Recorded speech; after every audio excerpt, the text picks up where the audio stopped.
Hey guys, it's Logan Albright. I just got back from my weekend road trip to Savannah, Georgia. I'm very tired. I want to just chill out, but first I have to do a video for you guys. So let's get it started.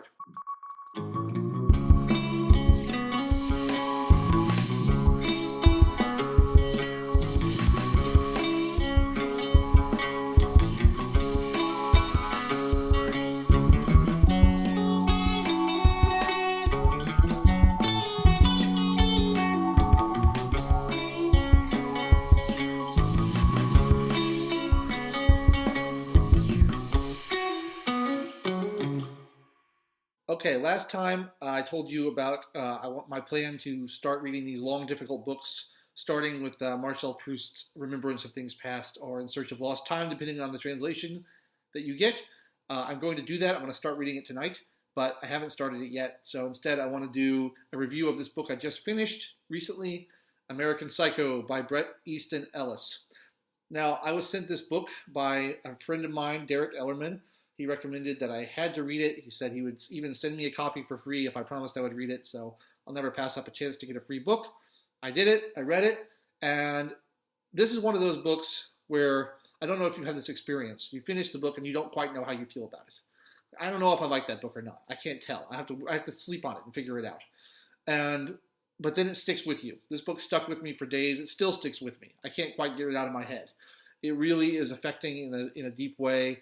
And I think if I had to say, I would say I really enjoyed it. Enjoy is a strange word to use with this book, but it's very unusual, and it does a lot of things that most authors don't do. And I'll talk about a few of those. But I think it's worth commenting on the writing style being so different and just something that gets inside you and becomes part of you, which a really good book should do. So let's get to it. I didn't know anything about this book going in. I know there's a movie about it. I haven't seen it. I didn't know what to expect. The first page I thought was terrible. The first paragraph is almost impossible to read. It just goes on and on. I was really surprised that it was such a well-received book, but as I got into it, I started getting used to the style, and I started to really like it. The first thing that he does that I think is interesting is the main character is a Wall Street type, a finance guy. He never really explains what he does for a living exactly, but he has lots and lots of money, and he's very image conscious. So what the author does is he identifies almost every noun in the book with a brand name. Every article of clothing that's mentioned, every type of liquor that's drunk, every piece of furniture is identified by the brand name that it comes from, which I found very distracting at first, but it really gets you the sense that there's this shallow materialism throughout the book. And I am by no means anti-capitalism. I'm very pro-capitalism, but I think the idea of this kind of shallow quest for material things without anything else behind it is very present in the book, and it really hammers it home by this use of brand names on everything, because it shows you don't really care about the thing itself. You just care about who makes it, the image of it, the superficial aspect of it. So that was really interesting. The second thing that is along the same lines is a lot of the characters call each other by the wrong name a lot of the time. That I found fascinating, because that happens a lot in real life. People call each other by the wrong names accidentally all the time.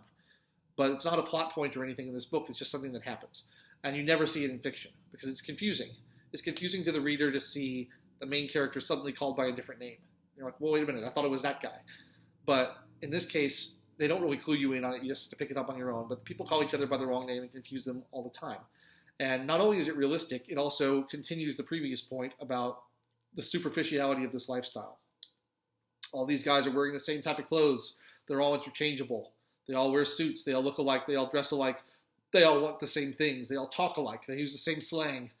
It's very easy to confuse one for another because they're all the same guy, really, So I found that fascinating. And the third thing that I really liked and really found fascinating was one of my favorite tropes, which is the unreliable narrator. The book is written in first person, and we take it for granted in fiction most of the time that the narrator telling us the story is being honest with us and can be relied on. And I love it when they twist that and when they give you something different. And in this case, the narrator cannot be relied on at all. I don't want to give anything away about the book, but he gets basic facts wrong all the time. What I like about it is how subtle the author is. He doesn't really clue you in. You just have to know these things. He goes on long diatribes about music, the kind of music he likes, and he gets album titles wrong. He gets release dates wrong. He gets personnel on albums wrong. I happen to know this because I'm a huge music nerd. But there's other things as well. He just gets stuff wrong. And I didn't know this because I don't know anything about fashion, but I read that if you look up the brand names of the clothing that he talks about in the book and look up the outfits that he describes, they don't make any sense. They're like garbled, ridiculous clown outfits, and that no one would ever wear in real life. So it's part of this narrator getting things wrong. He presents himself as super confident and super knowledgeable and very well put together. But if you actually take the time to look, he gets a lot of stuff wrong.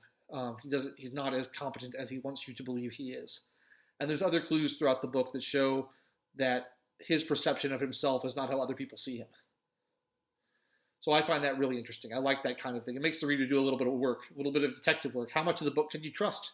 How much of it is true? How much of it is in the imagination? We don't know. So if you are at all squeamish, American Psycho is not for you. It contains very graphic depictions of sex and violence. And it will stick with you and it will haunt you a little bit. But I think it is worth reading, especially if you have a strong stomach for those sort of things, because of all these unusual narrative devices and how skillfully the author manipulates the reader in that way. And it really stuck with me. I'm still thinking about it. I finished it about a week ago, and I can't quite get it out of my head. So, American Psycho, Bret Easton Ellis. I may check out the movie next.